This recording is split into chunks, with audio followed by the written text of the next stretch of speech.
What's up, truth tellers? I need all my day ones to smash the like button and drop truth tellers in the chat so we can see you. I see you, Damon Foster. I see you, Rita DeGraff and Reed, every night in the show. Are you team Torrey? Are you team Doc? Are you team Givers? Are you team Judge Lauren Lake? Listen, you better be team lovers. That's all I got to say. We appreciate your support week to week, and we're happy you're here. Just drop it in the chat for us so we know.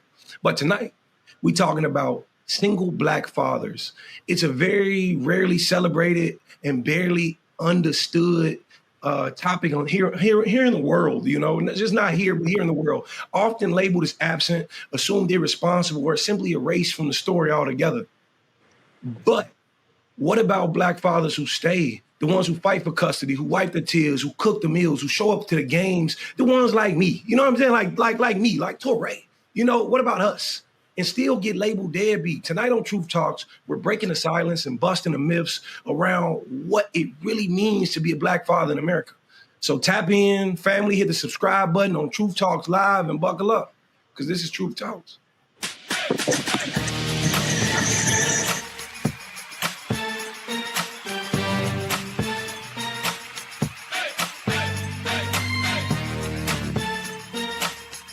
Are y'all ready to roll? Let's go. All right, Truth Tellers, tonight's show is about single Black fathers. We have one here, Dimitri Wiley. Welcome to the show. It is a pleasure to be here. Thank you for giving me my moment of glory and my time to shine. We have the single Black mother and amazing legal mind, my friend Eboni K. Williams. How are you? Excellent, dear sir. Hope you are. And Dr. Cheyenne Bryant is also here. Dimitri, you could have introduced me. Y'all know on True Talks. Hold on, producers. Y'all know the last person I want to introduce me is Torrey.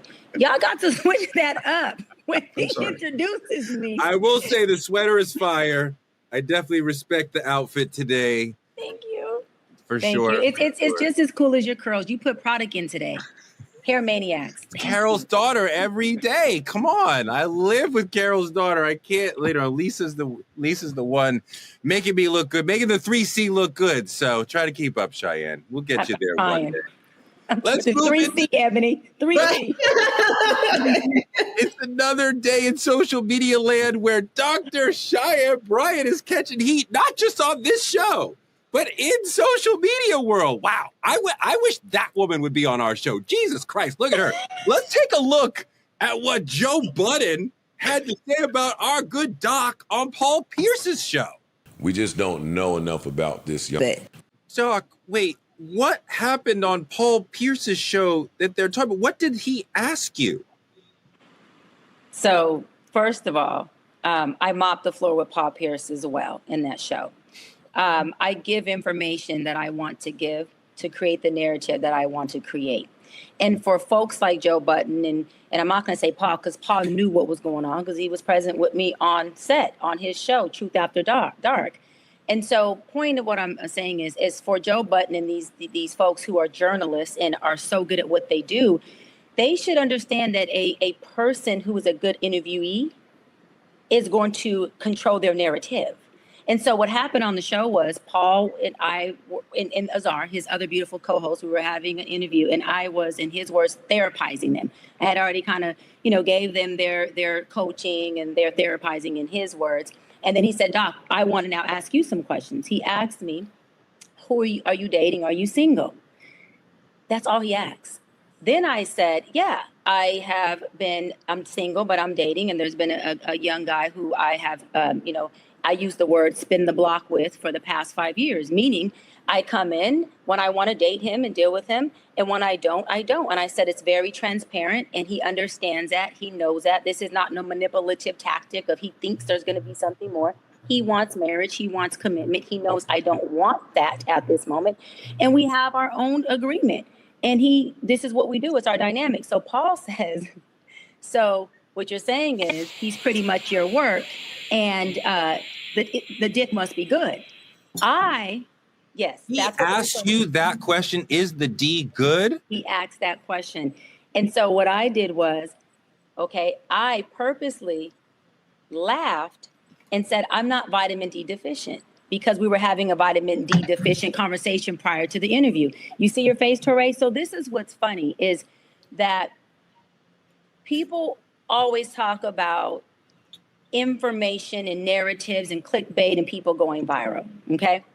When you do what I do for a living, which is not media, my for a living of 17 years is I've been a psychology expert, started off as a therapist, and then went into a life coach, okay? And with my personality, I know exactly how to drive things because I'm used to having to drive things in sessions with people to help them get to the root of their issues, to help them see things that they need to see for their awareness.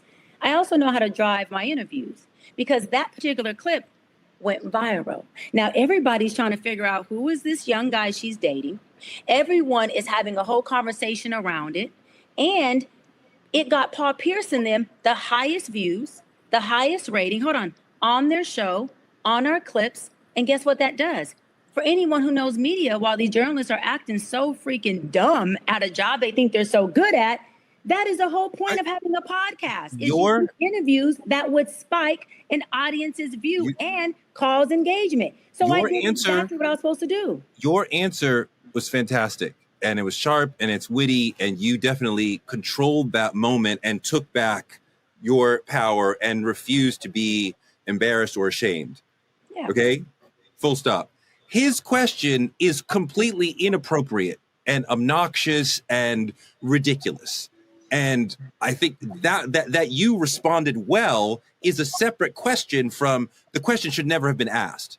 And I don't care that you're out here for clicks or and I want you to deal with that part of it for me. Well, let me say this, Touré. So love that you said that. I agree to a certain extent. I see your face, Eboni, because I also agree with you saying, well, should it have not been asked? So you have to understand, Touré. Melissa Ford said it. She said it great. I have been literally mopping these dudes on every interview. Okay, there has been I am 10 for 10. I've been in the NFL 10 years. I got 10 Super Bowls to these people who are watching these interviews. Okay, I'm not saying that I do. I'm saying from the folks watching it. So Touré, when I go on your platform, do you not understand that your job is to try to come for me because I have mopped everybody else? So you want to be the first pioneer to say, Doc didn't mop me. Doc didn't get me. So I understand that too, as a person who actually has a brain, that every platform I go on, especially if it's a man and a man who has a more dominant alpha personality, his goal is not to interview me. His goal is to see if he can crack the doc.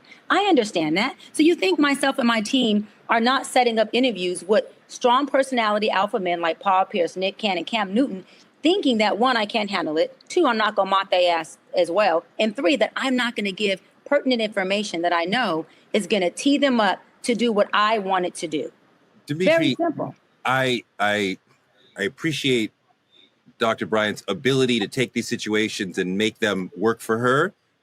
I don't like the other people she's working with approaching the conversation as a competition and a chance to break her. I don't invite her or anyone on your platform to try to make them look stupid. You know what I mean? And when you come into Truth Talks or whatever I'm doing, I want you to feel comfortable. I want you to walk away happy. I'm not trying to ask the question that fucks you up, that makes you look stupid. And I think that was a clear attempt to try to make her look bad. Yeah, I think that's this generation we're living in. Nothing moves faster than positivity but negativity. So if I can bring her on my show and show you guys she's a different element other than what she's told the world, you are going to now view my show as exactly what Doc said. But what people don't realize is what happens is the next person is going to reach out to her and say, now I need you to come explain yourself on whatever platform. And then she ends up on a bigger platform. But the thing about it is we really have to look at the host of the show. This is Paul Pierce, the same man who said, I'll walk, I think it was probably 13 miles to the studio because he lost a gambling bet with no shoes on. This is a bet he made. He's always been a radical risk taker. So the moment he get the camera turned on, he already got you in a seat. He's going to take that risk. I think, like you said, Touré, I don't like it either from the narrative of the people being worked with. But I think he did it more for male validation from the world than he actually did it for views on his show. He did it for Cam. He did it for Nick. He did it for everybody she's went and mopped the floor with. And that's a male ego. That's a question driven by a male ego. That's just my opinion. I think that's right, Eboni. And I think it's kind of gross to have Paul say, look what she did on this show. Look what she did on that show. I'm going to get her. I mean, it's totally an attempt to slut shame her. I don't think it was gross or inappropriate. I'm fascinated by this take of yours, only because we've both been in the business since Jesus. So so while it's very good natured and well intended, this is the dynamic, Torre. So let me speak as a fellow woman who particular subsets of our male peers find particularly triggering. Okay. When Dr. Bryant shows up on these platforms, Cam's show, Nick's show, et cetera, and she does what she does so effortlessly, so brilliantly, this poses a direct threat. This is very threatening to a very real subset of male podcasters, okay? And frankly, the male community, right? Dimitri's nodding. So you're right. They are seeing this as an opportunity to bait her, to shame her, and to prove their ability to dominate her, okay? But this unleashes the genius of Dr. Bryant. This is nothing more than an opportunity for her to further demonstrate the complexity. See, you saw it in Joe Budden's setup. In full disclosure, for those that don't know, I worked with Joe for a couple of years at Revolt when we co-hosted a show called State of the Culture. So I'm familiar. I also really, really do this shit, right? So Joe's setup indicated how threatening he sees her position. How do we know this? He at length talks about how she's deferred to, how she's presented with prestige and deferential energy in these spaces, and he doesn't like it. So he was all too excited to be able to celebrate the takedown of the deference and the dethroning of the positioning. This is wonderful, Torre. Don't cry for us, Argentina. This is a great thing for women like Dr. Bryant and myself, because it only serves to further prove, to further demonstrate why we really are the bitches we say we are. Okay. Hold on, sis. Hold on. Rewind. Say that one more time. I'm listening. It only goes to further show you that we really are that bitch we say we are. This happened to me many times on the Breakfast Club. Who lovely. Those are my friend, colleague friendly. But what you say, envy. Oh, that's what I said. What I said, envy. You know, it happens on Love Them as well. Earn Your Leisure. Oh, I'm very familiar. You're not educating me on, I'm 40 plus and the wall we're supposed to hit. But Mr. Earl says I'm still a pretty young thing, so it's cool. You know what I mean? So we're just well versed in it, Torre. And I don't want you to feel that we are victims of this behavior. Come on. Titans. She's not a victim because she handled it well. But hear this, Torre. We built it. Like she said, we built the narrative. We built the aesthetic. We built all components of it just for this exact scenario, and it works out perfectly. No, I mean that she's able to handle a moment of disrespect and make it work for her and have a great answer doesn't solve the problem that the brother. I disagree with your premise. I disagree fundamentally, Torre, with your premise. It is not a disrespect. It is an opportunity to unleash the mastery. See, we don't get to totally flex. Am I right, Dr. Bryant? Come on. The complete scope of the mastery when you leave us just being the smart lawyer. When you leave us just being the smart psychologist. No, baby. You must see the mastery of what we are truly creating. And we only get to do that when the likes of the good Joe Buddens of the world, the good Paul Pierces of the world, the good Stephen A. Smiths of the world, Charlemagne, give us these opportunities. You did an epic interview with me on my podcast about 2 years ago when you were going into your baby journey. Yes. Weren't pregnant yet, but had your plans. I didn't ask you anything that I wouldn't say in front of my mother or my grandmother, but we had a deep conversation. That's your taste, Torre. But you did ask some things if we really want to. Let's just go there because, we family now. There were some things that you kind of Your digs just aren't dick digs. Let's be clear. You don't do dick digs, Torre. Yeah, and you don't do dick digs, Torre. Yeah. But you do digs. You digged on my politics and how I can have tolerance for people that are not particularly left of center. Yeah, you do digs. You just don't do dick digs. So your respectability looks different than some of these. There you go. Yeah, and I want to add to that because she made a point, Torre. You're trying to compare yourself, potatoes to apples, right? Yourself, who is obviously a family man. You've been married, I've heard you say 20 plus years. You have all your kids with your beautiful wife, right? You respect and honor your wife and women. You respect and honor your kids. So your mindset and where you're coming from is very different. You're trying to compare what someone of your caliber would do versus someone who has multiple baby mamas, who is a man who preys on women, who is a man who needs to make sure he's with a woman who is less than, a woman who would allow him to dominate her, because then that means he has no ego if he can't. A man who holds only his value on being high value, but a low fucking functioning at its fucking peak. A man who cannot regulate his emotion. A man who can sit only with a woman who he feels he can actually sound, not be like he's educated, but is not at all. A woman who he feels like if I get Dr. Bryant on here and I can even get a little edge on her, then maybe that'll make me look like the dude I've been trying to say I am with this NBA contract. But without that contract, I'm just a regular ass nigga in the hood who's low functioning, a baby daddy, broken homes, broken families, horrible decisions. And now I get to sit across a woman who has 10 for 10 Super Bowls and attempt to see if I can make one touchdown on her. That is a low budget, low functioning ass man. You cannot even compare yourself to them, Torre. And I don't like you 99% of the time. But there's no comparison. I absolutely agree with you guys. I think, Tori, we sometimes we viewing it from our angle. Like it was said here recently, it's the difference between journalism and actual podcasting. You can give anybody a mic. Anybody with an opinion can get a mic, but that doesn't make them correct. That doesn't mean they're fishing for the information the correct way. But what I do know is that we ask, is Dr. Bryant on fire or is she in fire? But fire and fire just makes more fire. She can be both. Both can be true at the same time. And both can be genuine for her to flourish at the same time. I wouldn't see it as a negative perspective, more so, but what I do view so negatively is the idea that men in our space tend to feed on women falling short, tend to feed on tearing women down. And it's amazing me, but I think Dr. Bryant summed it up the best I've heard it. You have a weak man who's weak in his own mind, and he's viewing it to the idea that, okay, if there's a powerful woman, I'm now intimidated. He wants Dr. Bryant's voice. He wants that power in the culture. And that's something Paul Pierce has never had. If you looked at the actual root of Paul Pierce and Joe Budden, you look at these people and see who they compared themselves to. Joe Budden hate Drake for the exact same reason. He's not. It's envy. Envy lives in these people and it flourishes them and pushes them in these spaces.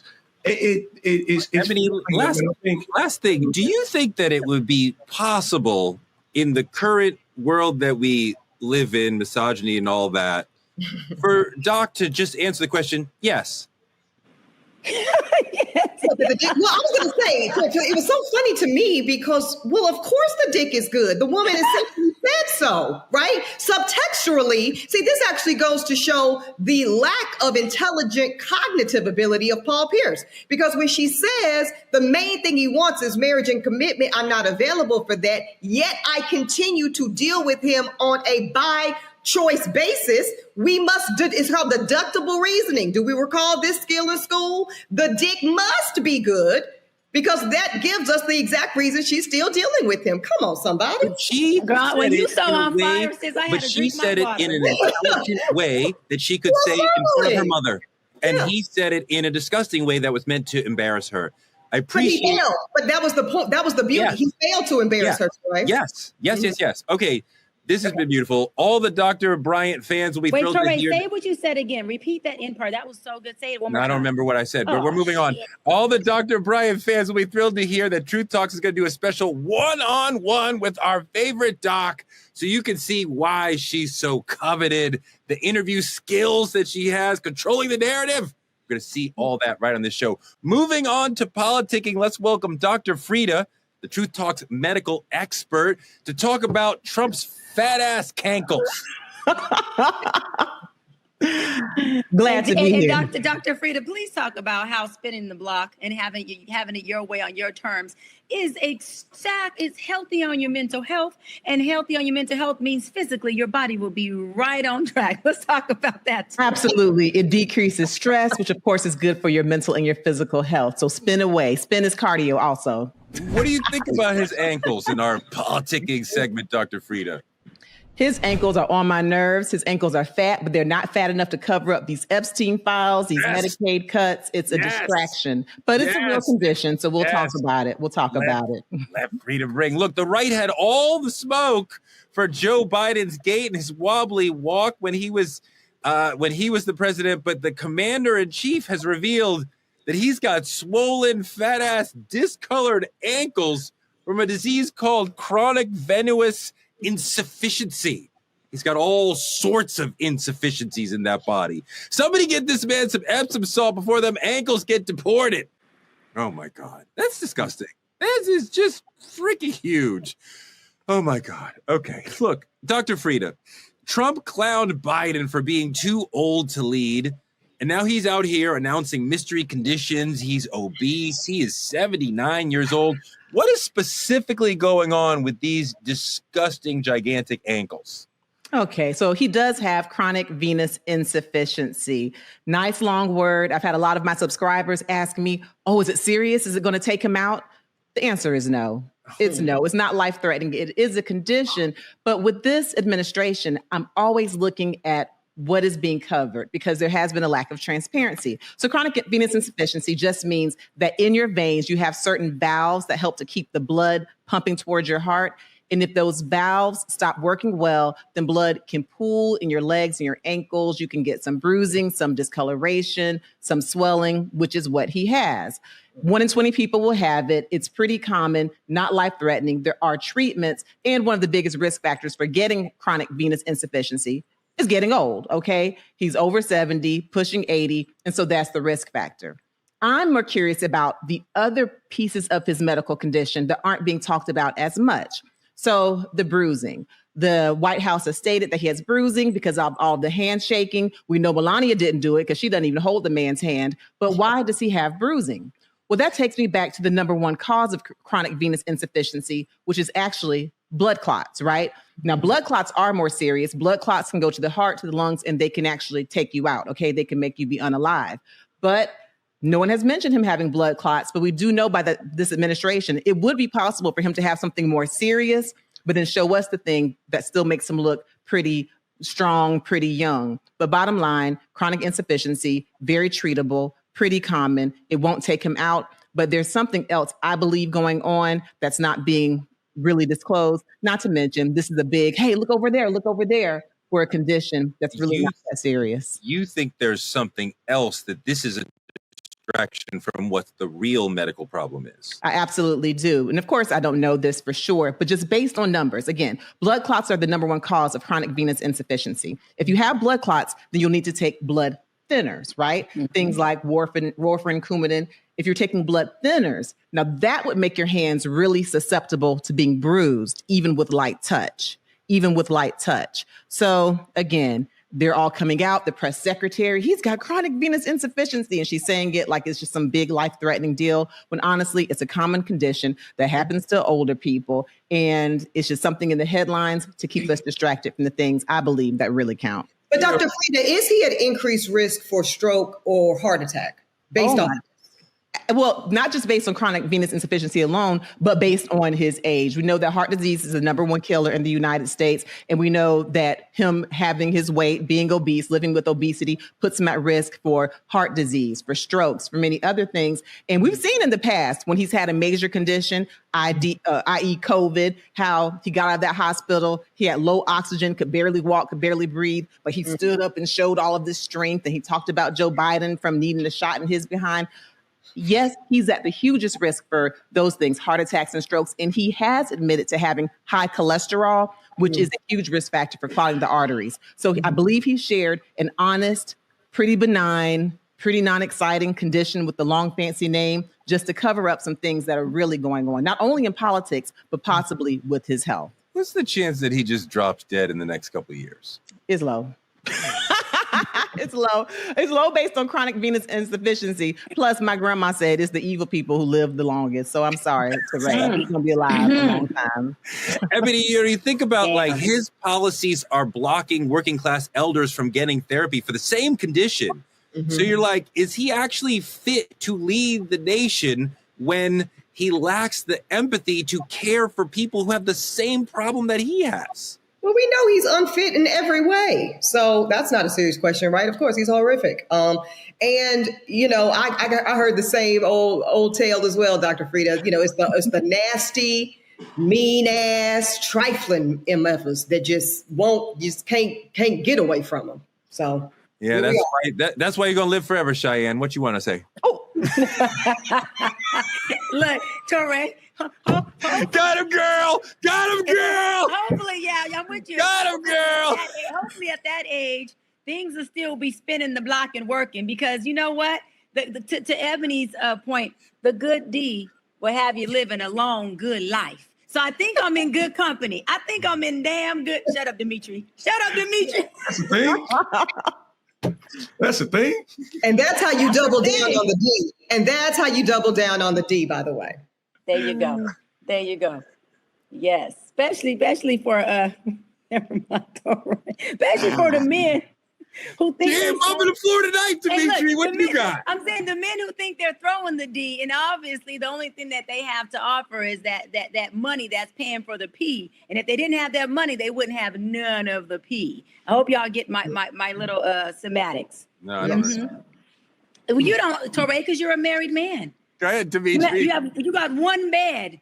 Go ahead, Dimitri. Go ahead, Dimitri. Mute her mic. In-house. Go ahead, Dimitri. No, listen. These men wish they had what you had in-house, Torre. They got outhouse and they paying for it. That is the Joe Buddens, the Paul Pierces, the Cam Newtons. These are the dudes who, if they didn't have their money, they wouldn't have their honey. If we're going to call it what it is, we're going to call it what it is, Torre. You in the position they want. The Trump, fat ass ankles. Trump as well. If Trump didn't have the money, he wouldn't have the honey. All right. Thank you, Dr. Frita, for coming through. We love you. We appreciate you. We're going to have you back on the show soon. Thank you. Moving on to the main topic, family. Tonight, we're going to have a conversation that's long overdue when we talk about Black fatherhood. For some people, the first image that comes up is not love. It's absence. It's abandonment. It's broken promises. But the truth is that narrative was never the whole story. It was never the true story. For a lot of Black men, that was not their story at all. There are single Black fathers out here raising full households, doing hair, helping with homework, bath time, holding down 2 jobs, and still being treated like ghosts in their own kids' lives. So tonight, we're going to pull back the curtain and get into it, talking about the lies that shape the myth, the systems that hold it in place, and the men who are breaking it down every day just by showing up and asking the realest question: are Black fathers, especially single Black fathers, finally being seen?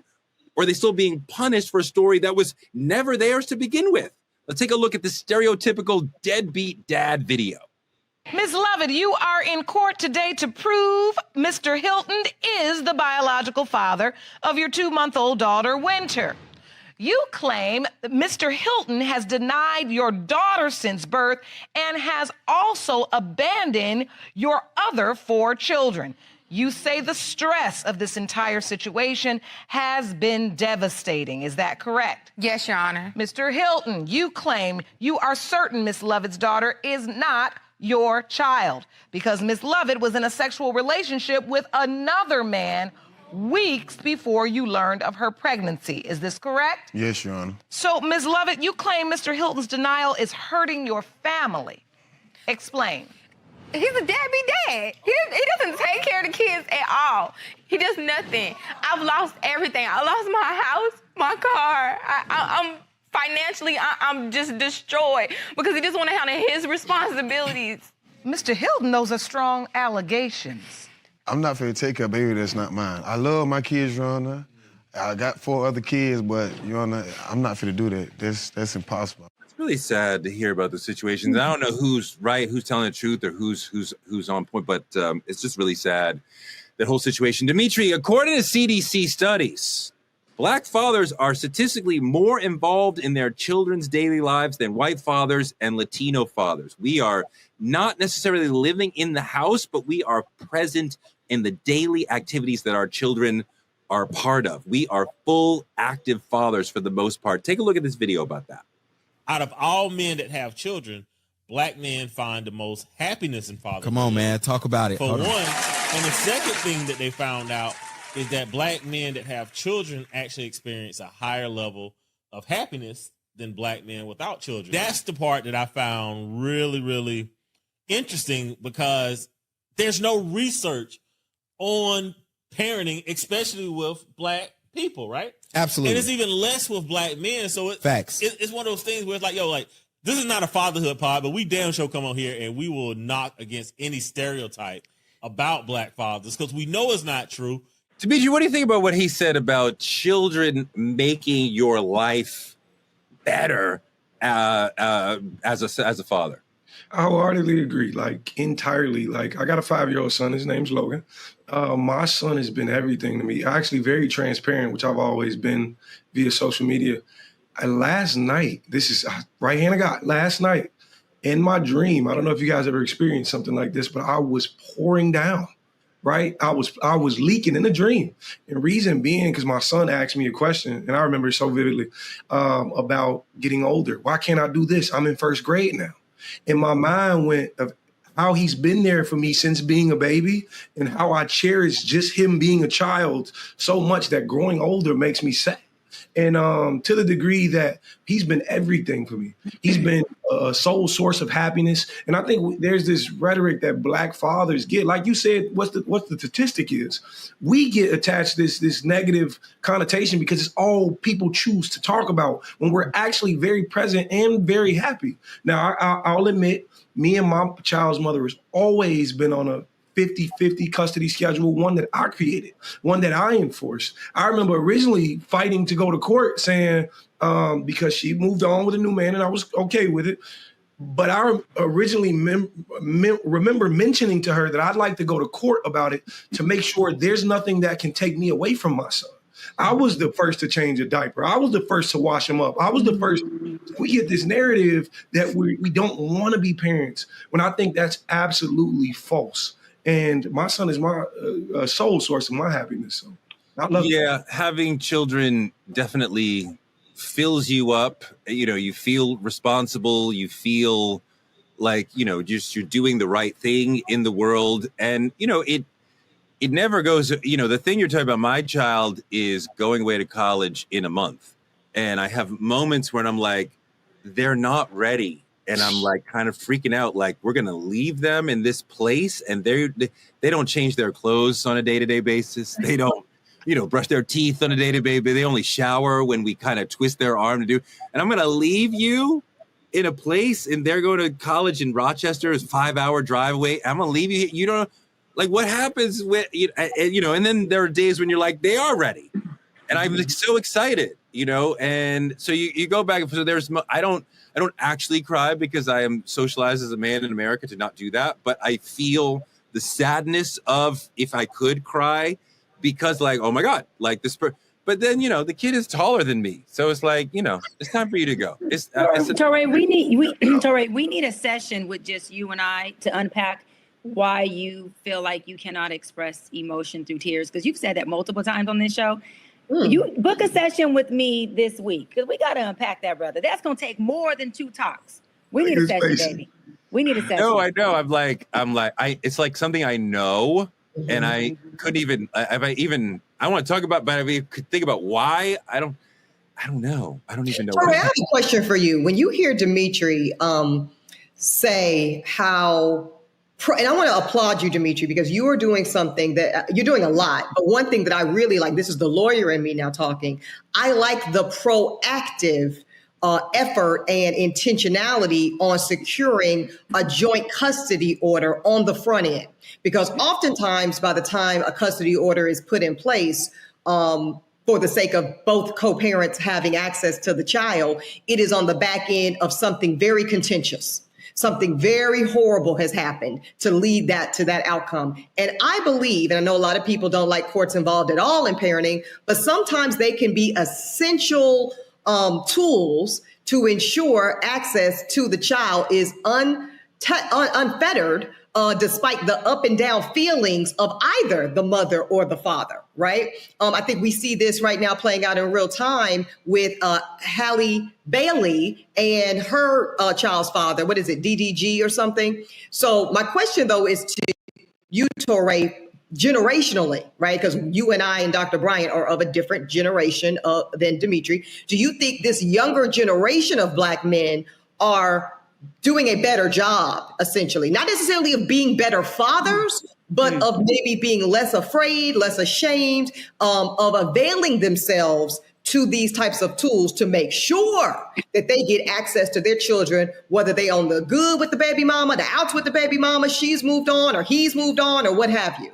I feel like I see more dads who very much want to be part of the child's life no matter what. I think the generation above me, they were 50-50 if they would stick around for the kid.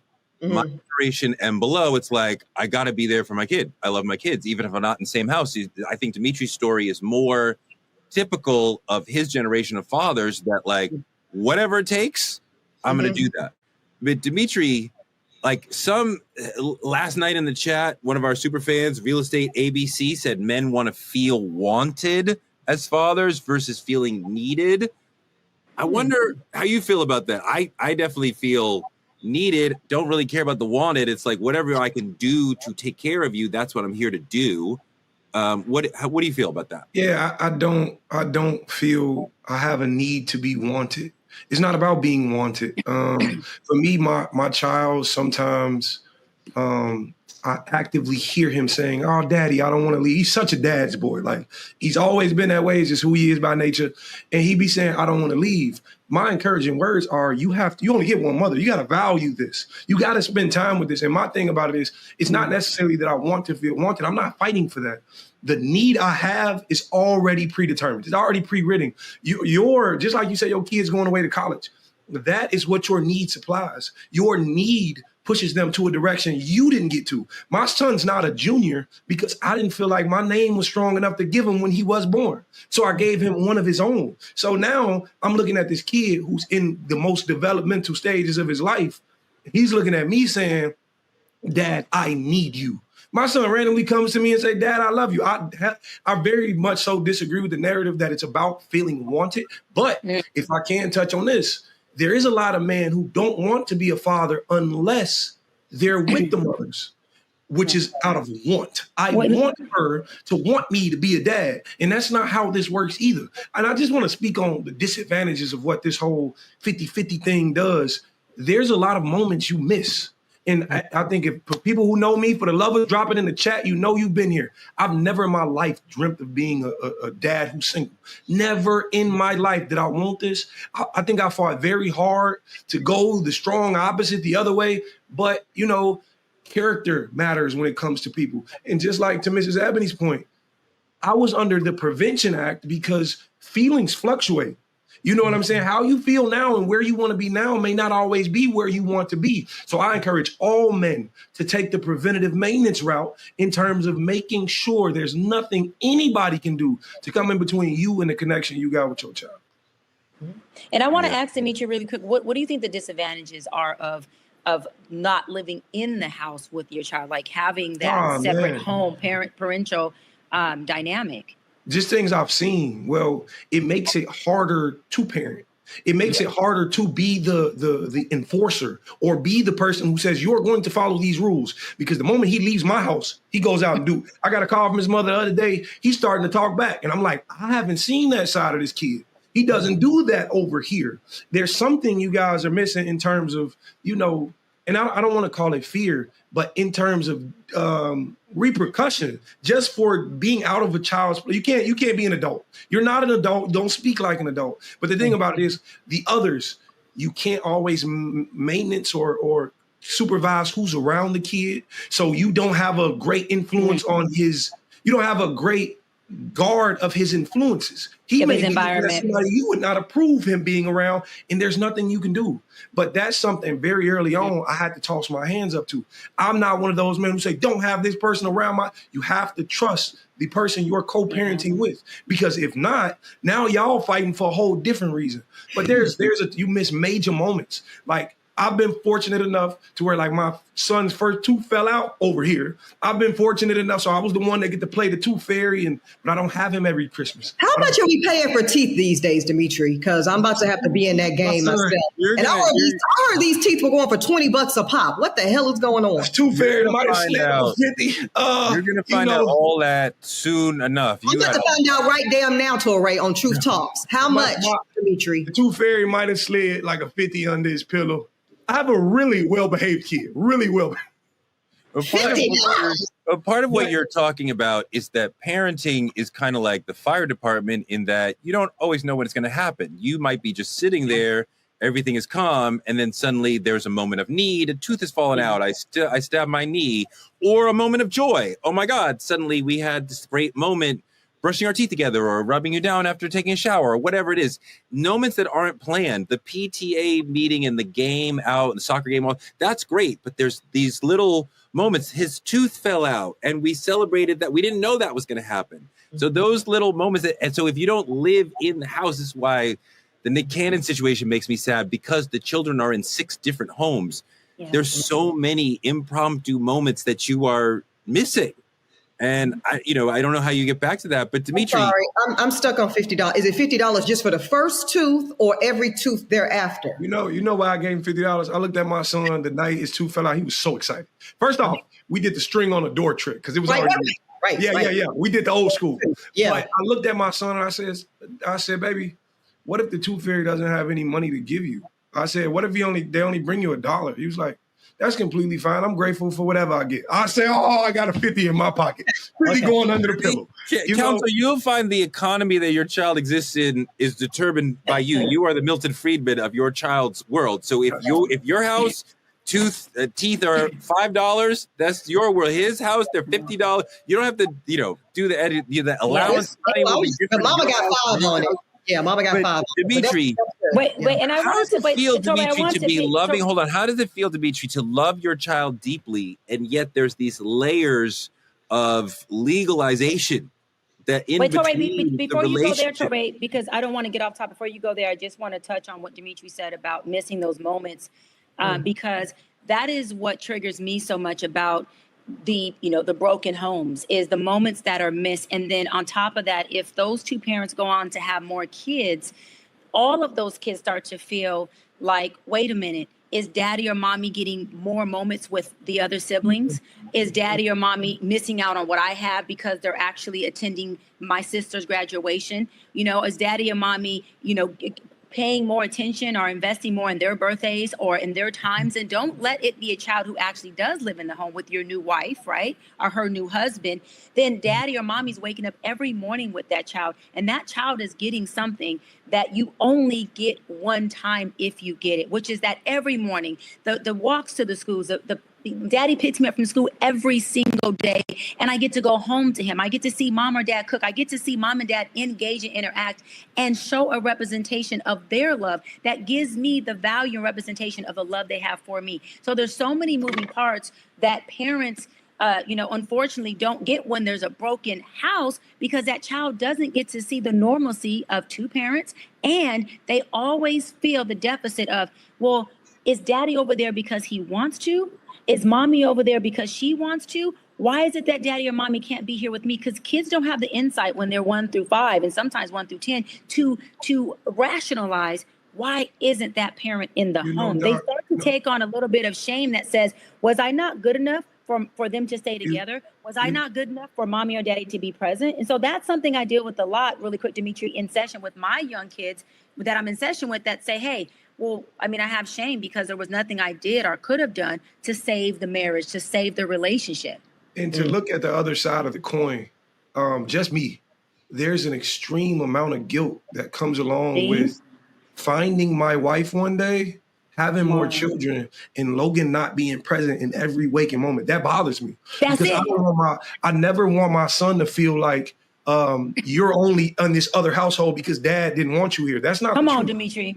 And I say it all the time. The greatest thing I can ever do for my child's mother is one day she look up and she don't want to be a parent no more. I will gladly take on that full responsibility. I never minded. I was the doctor dad. I was everywhere I needed to be. We got the shots, we got the teeth, we did the everything. And the thing about it is there's an extreme amount of guilt that's going to that leaves my children or my son feeling like he's not part of the nucleus. And I hope, Ms. Wiley, when you do come along, that you can help me rationalize that in his mind, because it's super, super important to me. And I've been trying to live with that. So wait, Dimitri. Absolutely, Dimitri. I love you for keeping it so fucking real right now, because so many men, this is a lot of the platforms of the men's whose podcasts or shows I was on, I was trying to depict is, wait a minute. Yeah, you can be the best father you want to be, but it does not take the place of being the father in the home, period. There's guilt and there's shame that child clothes himself with, that they're going to have to process at some point. If they don't unpack that is going to be a huge factor, a huge dysfunctional factor in their relationships with themselves as identity and with the person they decide to be in relationship with. And I love that you said that, Dimitri, that as a father, you said, will my son look or feel the shame of, am I not good enough to be the nucleus of daddy's family over there? Am I not good enough to live in the house like my other siblings do? Why am I not there? But you as a father, Dimitri, are going, son, I've wanted you to myself all your life. I wanted to assume responsibility of you all your life, but I got to share you with your other parent who's not in this house. That is a lot to process for a child. It's a lot to process for parents. And people don't take the brokenness of a home. They don't take it serious enough. There's a lot of layers to that stuff. Dimitri, how does it feel to love your child through the lens of, well, we have this court-ordered, lawyered up situation that sort of pieces together what we can and can't do? How does that come into the situation for you? Actually, the thing about it is, and don't be disappointed, guys, but the moment I attempted to take it into a legal direction, which was right away, I was called jealous. I was told I'm only doing this out of emotion I have toward this specific situation, which was completely false. I didn't want your new love saying, okay, baby, let's move to Buckfuck, Tennessee. And now I'm stuck in Chicago looking like I have no rights to my son. I'm not going to be able to live with that. So it never happened. But I do want to commend his mother, because she's a great mother. In terms of just being a mother, she's an incredible mother. Our relationship didn't work, but she's always been a great mom. And the thing about it is, I'm okay with that.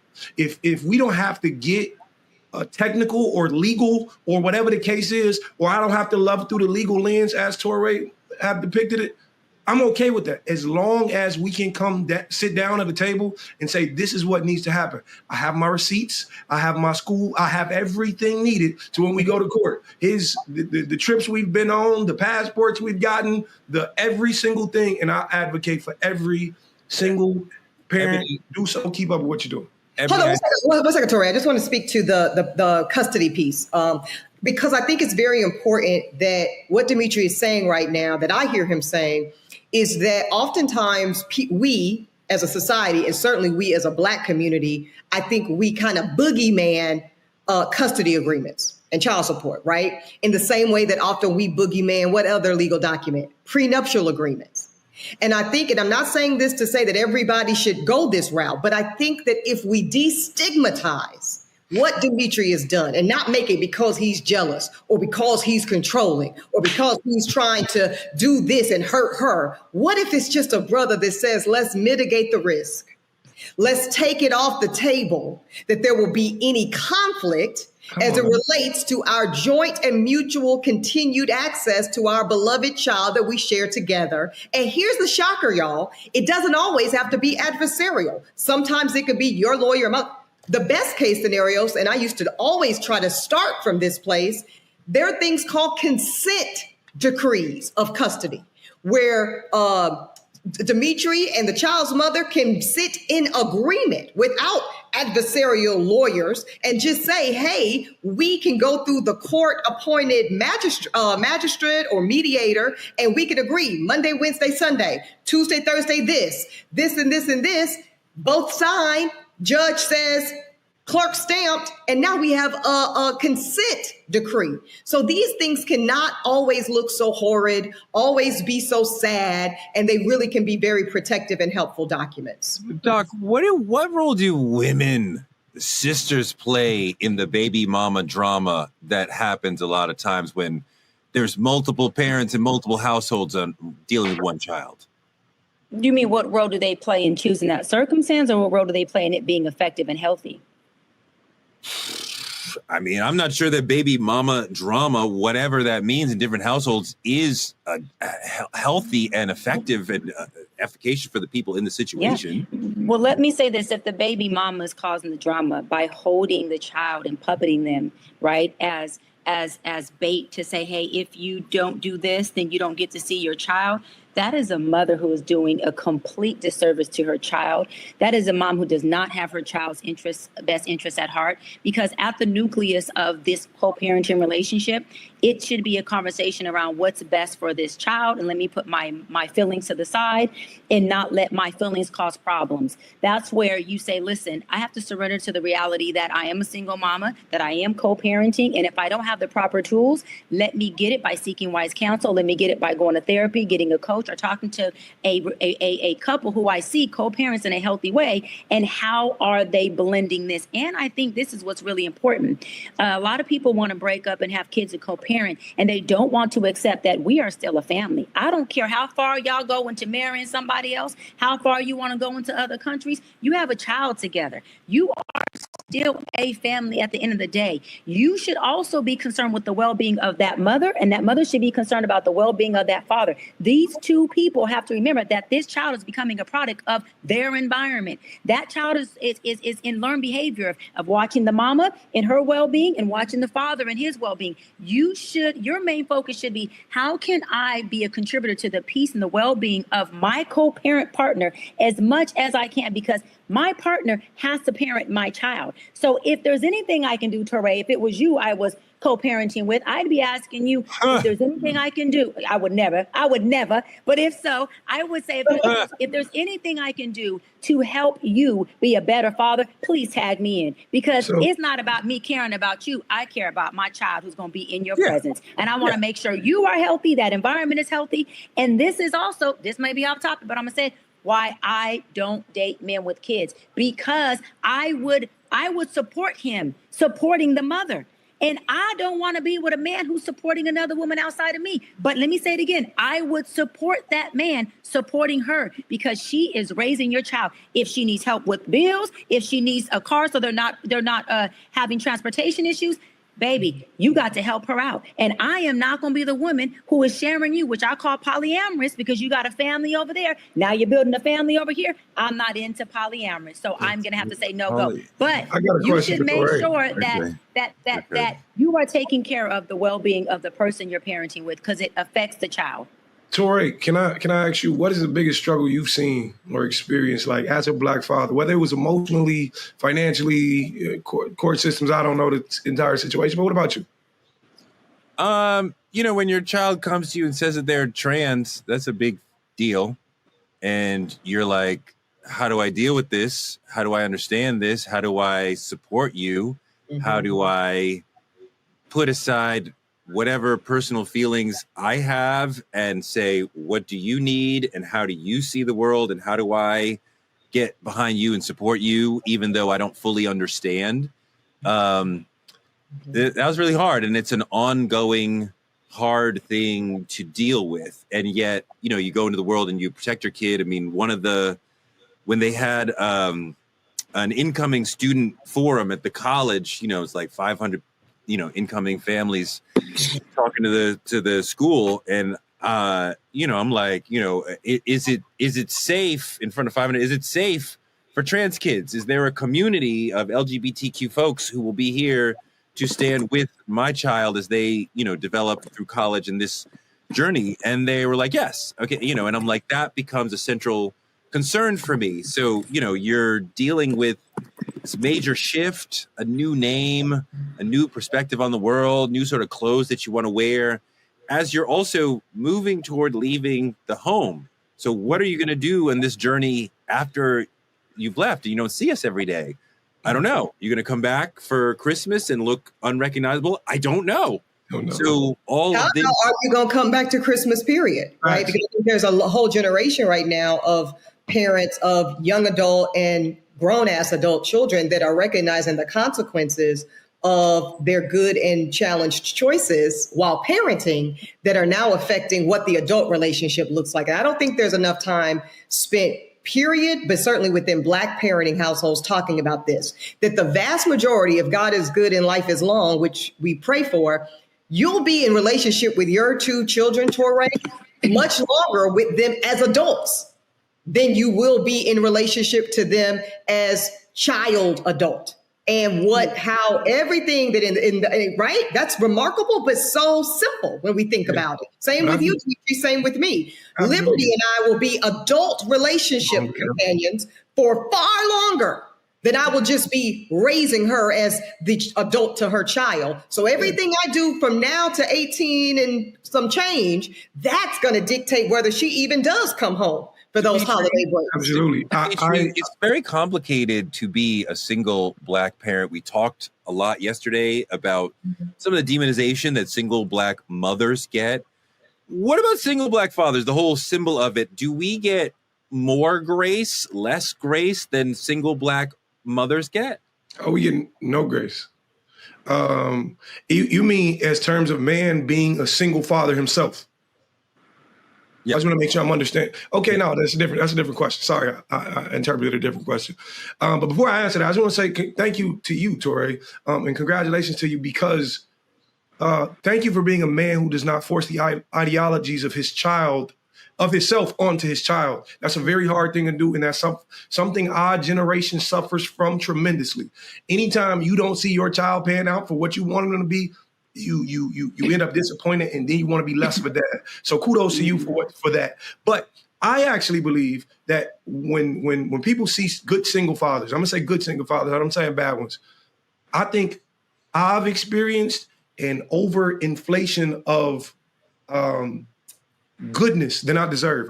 I'm a dad, and I love being a dad. It is. I've always dreamt of being a dad, but I don't deserve the credibility the world is giving me. I don't want to be bright because everything else is dull. I don't want that. I don't want you to call me a good man because half of the world appears not to be. I'm a good dad. Okay, great for being a good dad. Tell me Happy Father's Day. That's it. I don't need the praise of saying, oh, and I absolutely hate it because we praise when men are good dads, but when you see a good single mother, that's what she's supposed to do. That's not what she's supposed to do. That's not how the world should work. So me personally, I've seen it from an end to where I'm praised for being I recently received a book of me and Logan's memories in cartoon form from somebody. And it's beautiful. It's a beautiful sentiment, and I'm grateful. But don't over idealize what we got going on because that guy didn't show up. I'm grateful, but that's just me. Me personally, I think women have it a lot harder when they are forced to be single mothers. It's because you're seen as the exception, right, Dimitri? When we see good fathers, especially good single fathers, we see it as a unicorn. It's seen as exceptional. We are not accustomed to seeing it, sadly. Not saying that is the case, but that's the perception. Versus when you see a good single mother, that is the standard and that is the expectation. And it is only when a woman deviates from that standard of being a good single mother that we then demonize and punish her.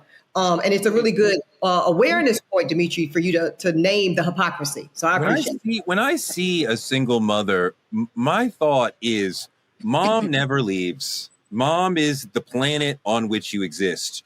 Dads shouldn't leave, but sometimes they do. They might. But mom, no matter what, she's going to be there for you. I want to bring in another father, though. Friend of the show, Gerald Griggs, been on the show a bunch of times. He's a new father again. How old is your new baby? I have a 14-month-old and I have a 17-year-old. Amazing. Wow, you started back. You was out and they pulled you back in. Oh my God. Yes. Earl wasn't done. He wasn't done. You're a father for the second time. You're also in the court system a lot as an attorney. You see a lot of Black men dealing with a lot of traumatic situations. What do you think is the perception these days of Black fathers in our community and in the mainstream America? Well, let's just push back on something. A report recently came out that 70% of African-American fathers are in their children's lives. So let's push back on this bad Black father image that's been put out in the media.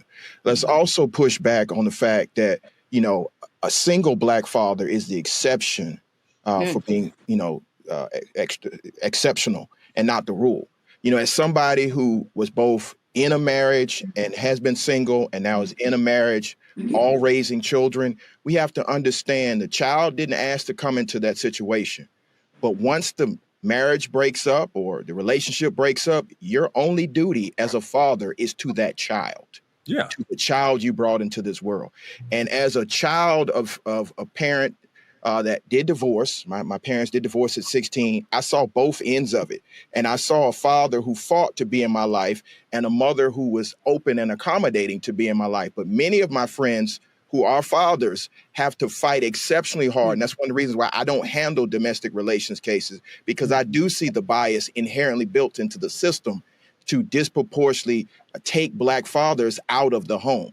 So what I just want to add to this conversation is there are thousands upon thousands of good Black fathers. And Demetri, I push back on that a little bit. You should accept that, because the media is trying to put a narrative out there that Black parents, Black fathers are absent when we are the most present, regardless of our relationship status.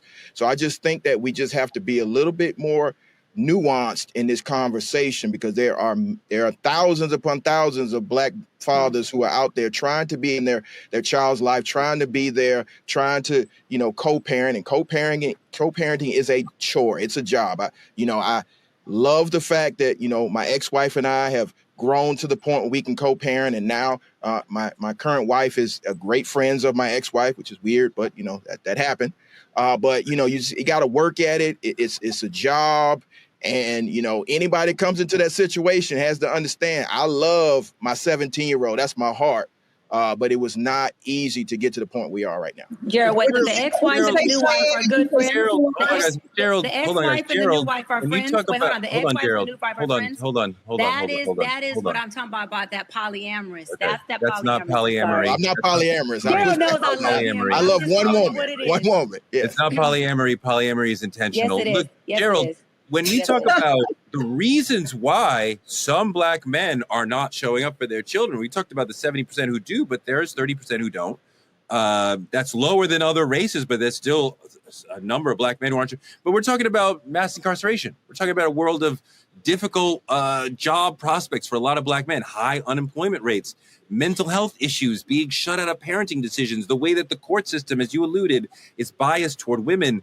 How many Black fathers are not really absent, but sort of pushed away by the systems that we have in place?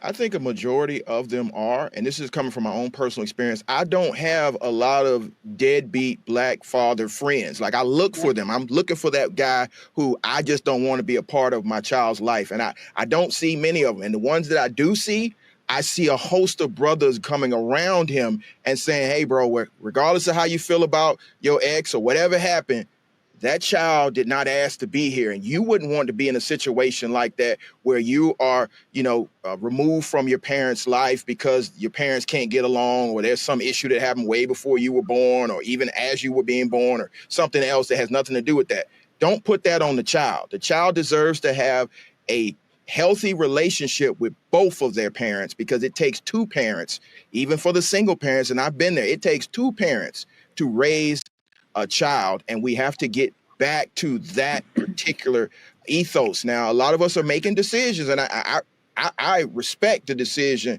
of anybody to be a single parent, but we have to remember, parenting is difficult, and it helps to have two people engaged in productive parenting. It does, but I don't want to erase the many amazing, especially single Black moms who are doing amazing work and raising great children. I mean, Eboni, I don't want to leave the notion of, well, you got to have two parents in the home. It's great if you can have two parents in the home, but there are amazing homes where there's only one parent in the home.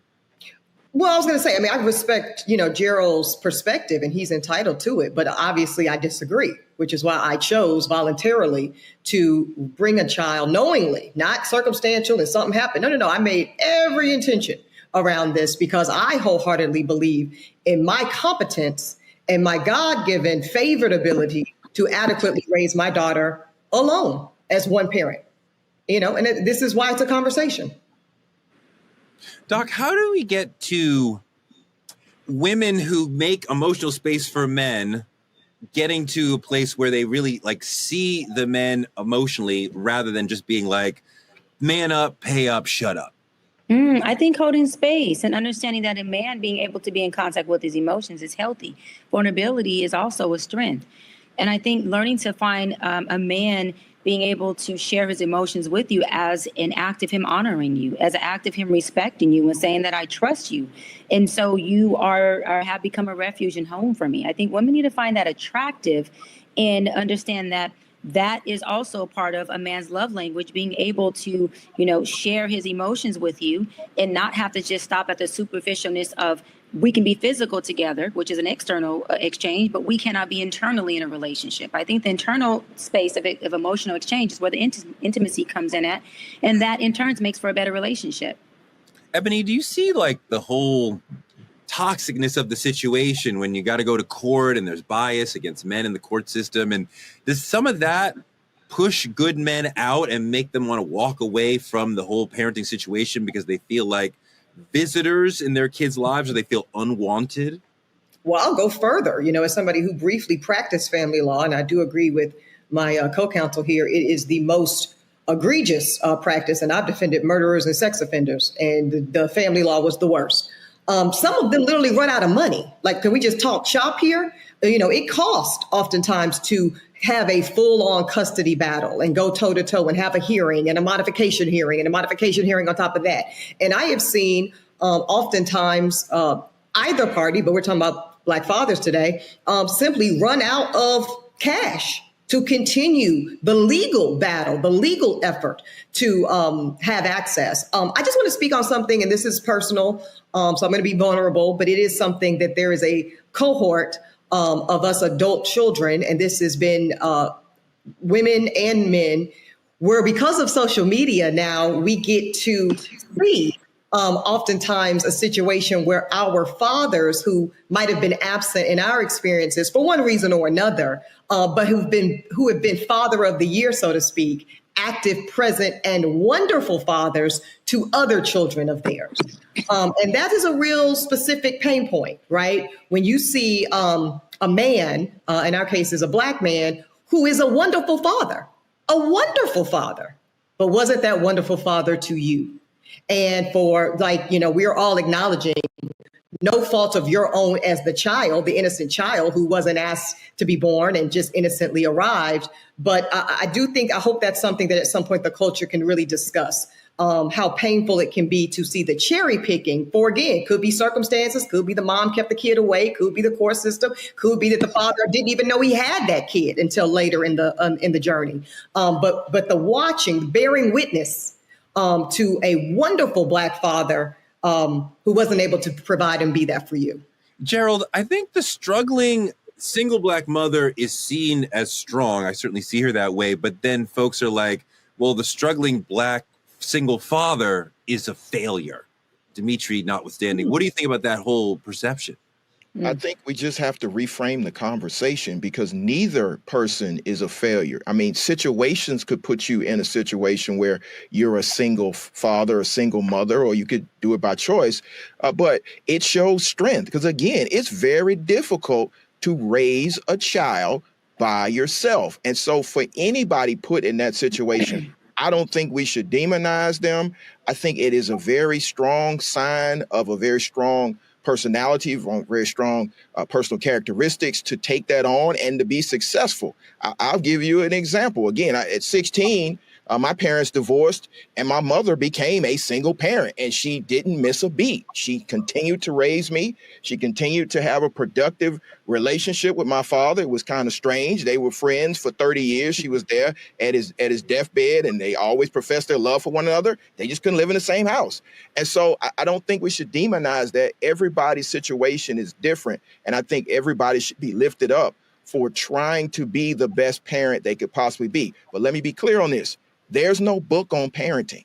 You have to figure this thing out, and it's not easy. So my hat goes off to everybody that's doing it. What do you mean, Gerald? There's tons of books on parenting. The shelves are groaning with books on parenting. I read Dr. Poussaint and all these other people before my child came and be like, there's a lot of, oh my God, we did the whole 1, 2, 3 method. I mean, do you do that? Like, we just did any of that work? Did any of that work when you're faced with the actual challenge of a living human being who you have to care for in your face? You didn't go to the book. You were like, I got to figure this out. The child is up at 3 a.m. yelling, and I don't know what to do. Oh no, the books definitely helped a lot. I mean, there's certain situations where they get it wrong. You can't do a psychology for every individual. Each child's going to be different. But there, Dimitri, we've talked a lot about stepdads. I want to touch a little bit on the potential of a stepmom in the future. At some point, there's a woman, you'll fall in love and you'll try to want to put somebody into your life, into your family. How do you think about that vis-a-vis your son? When do you introduce your son to somebody you love and want to, take the next step with? Like, what does he get a vote in who you marry? How cute. It's quite hilarious. Thank you for manifesting. It's cute until it's not, Cheyenne. Really serious talking. So I've been their vote. That's just me. Go ahead, though. I've been manifesting Mrs. Wiley for a very, very long time, as we all know. But for me, my child hasn't met anybody I've been dating. And he's 5 years old now, and I took a year off of dating when a split happens, a year and a half sometime. Then I started dating, maybe he was 3.5. He's 5 now, and he still hasn't met anybody. But for me, his say matters more than anybody's. When I say it's not I need you to like this person, but how do you feel about this person? And I'm going to ask him in basic expression, like, I'm very in tune with my emotions, so I aim for my child to be, and we go over this and we study these things. And how does this person make you feel? Are you comfortable with coming to them and communicating with them? And when that time comes, it'll absolutely be a woman I deem worthy of that exact honor to me, because it's an honor in my right. But the thing about it is, it's God's timing. And once the time is right, then I'll absolutely introduce those two people, and we go from there. Dimitri, there's a stepdad in your situation, right? Another man who's occasionally, right, in charge of like disciplining or like talking to your son, right, and telling him what's right, what's wrong. Gerald, do you have that? Yes, I do. And that's a very difficult situation. So similar to Dimitri, when I went through my divorce, I wasn't dating for about a year or so. And it took a while to bring whoever I was dating into my daughter's life. And interestingly enough, she was the one who said to me, Dad, you don't know what you want. You have the woman right in front of you. And my now wife was who she was referring to. So it was interesting that at 8 years old, she could, give me psychoanalysis of me. And so I think, you have to be careful who you bring around your children. And so that's why kudos goes to Dimitri, not bringing anybody around until it's that time. But the question for at least for the two people who have step parents in their lives, how do you deal with that other man in this situation, that stepdad, disciplining your child? How much say do you have over how much room do you give him? Like, are you comfortable with another man disciplining or leading your child? Well, 16.523.1 governs that in Georgia. So if he steps out of line, he knows what's going to happen. What's that mean? You have reasonable corporal punishment in Georgia. If you step over the line, the law will step in, and so will I. So we've had that conversation. What is reasonable corporal punishment by the law in Georgia? See, that's why the judge deems it to be, right? Right. Yeah. Correct. Well, I mean, it's not a legal situation. Are you okay with another man hitting your child? The blink told me all I needed to know. Yeah, he answered it, Torrey. He answered it. Mm-hmm. And yeah, I answered the tree. No.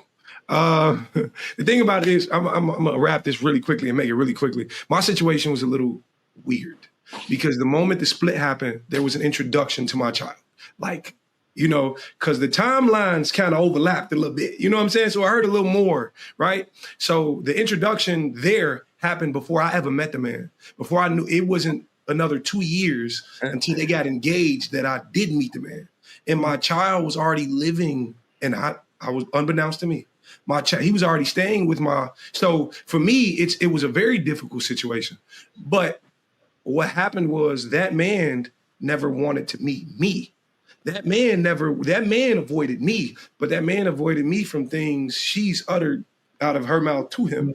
So the thing about it is, now, if we're speaking on now I've formed or attempted to form a rather great connection with this man. I want to know, you know, we father brothers in this. We got to be, because, and there's never been a discipline. So you trust him? I trust him now. I do trust him now, because in every case, he's always shown me, hey, this is what's going on. I want to know how you want to handle it. Or this is what's going on. I want to. It's your kid? Say it one more time. No, this is the other man. This is the man. The other man calling me about my son. In every regard. Anytime outside of my household, when something happens with my child over there, I get a call every time. But he said, does he hit your kid, Dimitri? Does he discipline? Absolutely. Absolutely not. Eboni, that's the point for me. The deeper point in the question, that in the Black community, when we talk about discipline with children, that means corporal punishment. Gerald went right there. I didn't say corporal punishment. I said discipline, and we immediately think corporal punishment. I don't think anybody should ever be hitting the children at all. And now you, Touré, you are brilliant, and you are conflating two completely different topics in what you know that production has told us to wrap. So you better wrap this shit up. Let's go. Before you start a whole nother. We're gonna do that. We're gonna do that. But we're gonna open up Pandora's box, because not this episode. The box is already open, Gerald. It's already open. We need to have the polyamorous conversation, because I know you and I disagree on it, but it is definitely family polyamorous. We also need to, Cheyenne, we need to have the kid gets a vote on the dating piece too, because it can be cute at 5 and 8. That was beautiful what y'all shared. Let's try it when the kids are 16 and 18. It looks different. And they're rebellion against They're feeling threatened. Like they're feeling so possessive of their parent and so threatened by any parent. Even at the state of your heart, you have to put your kids' needs ahead of your own. That's not a real need, Touré. A need for your child to manipulate and control. No, a need for your child. No, a need for your child to feel comfortable and at home. When they are at home. If they're not, I don't feel at home with her. Okay, well, I have to. But Touré, we got to go. But Touré, know that is distinct from I am rhetorically saying I don't feel this and I don't feel that as a manipulative mechanism to ensure that I control what I possess. That is something different. I think you'll see when you get to the teenage. I don't need to see. I was the stepmama, so I know I can know what it looks like. That some children are going to do that, and the parent can suss that out. I mean, I think the parent, you'll know your child. You're right. That is around discernment, and that is another you'll episode. Understand. You are trying to throw me. Oh my God! Oh, wait, we bringing kids in. Look, we bringing in the children. Hi, honey. How are you? Hi, baby. Hey, man, what's going on? Hi, Logan. How's Daddy doing as a dad? Is he like good daddy, or is he okay? Awesome. Good daddy. There you go. I got a question for the fellas, though. Before we wrap, last question. Yeah. What do you guys feel as men we should be encouraging, like the world and the people we deal with, as far as the women or our guy friends? What do you want them to know about being a Black dad? Man, love on your kids, man. Love on your kids. I wish my father was here so I could hug him and kiss him. Love on your kids. You mean physically, like physically love on your children. Yes. Yeah, no, for sure. That. I think there's definitely been Black men in previous generations who were lacking on the touching. Yes. Hug them, kiss them, like put your hand in their hair, like let them like feel you, like this is beautiful. Yes, devour them. Yes, get a little extra, but it's beautiful. They should feel your love, but they should also hear it. They need to hear, I love you. You are great. You know what they also need to hear?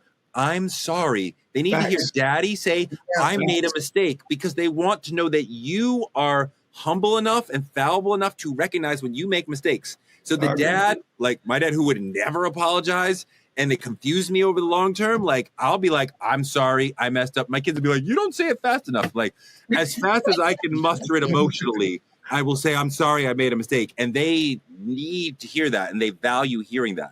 So you know, if it was me, I'm gonna tell them, you got to remember that they too are human. Like I know as kids, our parents used to tell us, you're just a kid, your opinion doesn't matter. Or sometimes I learn a lot from this little dude. I learn a lot. And their imagination takes limits off of things we often put limitations to. I've realized there's nothing I can't do if he thinks I could do it. You become stronger in the mind when you feel like your kid, like you said, love on them, but also realize you're loving a human who's going to one day have just as strong viewpoints and opinions on the world as you do today. So keep loving on them. Dimitri, let me tell you, Dimitri, you and Logan got my ovaries jumping. My ovaries are like, go. But what do you guys feel? I didn't ask. Miss Eboni and Dr. Brown, what do you guys feel that Black fathers need to hear?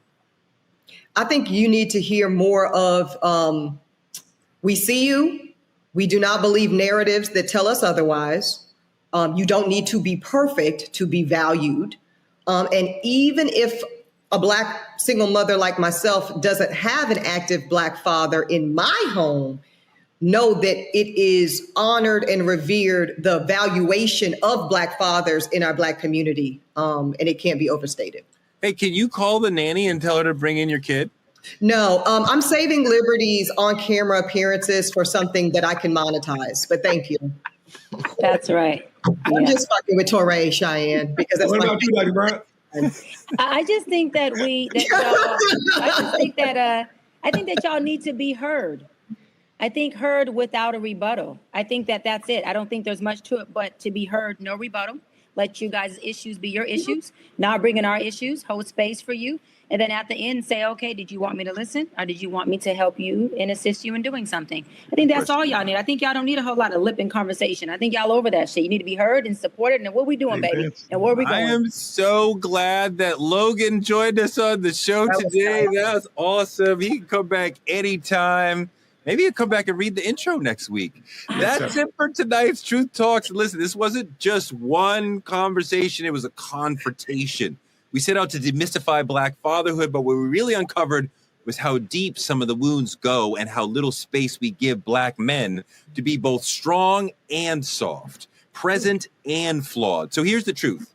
If we don't start seeing Black fathers as whole people, not just headlines or hashtags, we're going to further destroy the Black family. In the same breath, to all the Black fathers who aren't stepping up, come on, guys, you got to come in here and get this joy, because there is nothing like hugging your children and seeing a little person who looks like you and looking, they need you.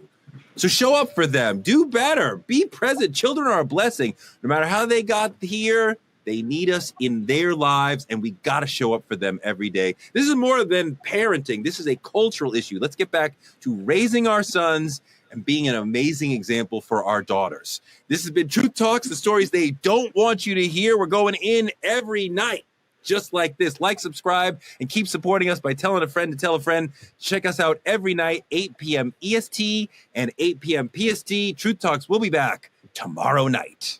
Good night, y'all.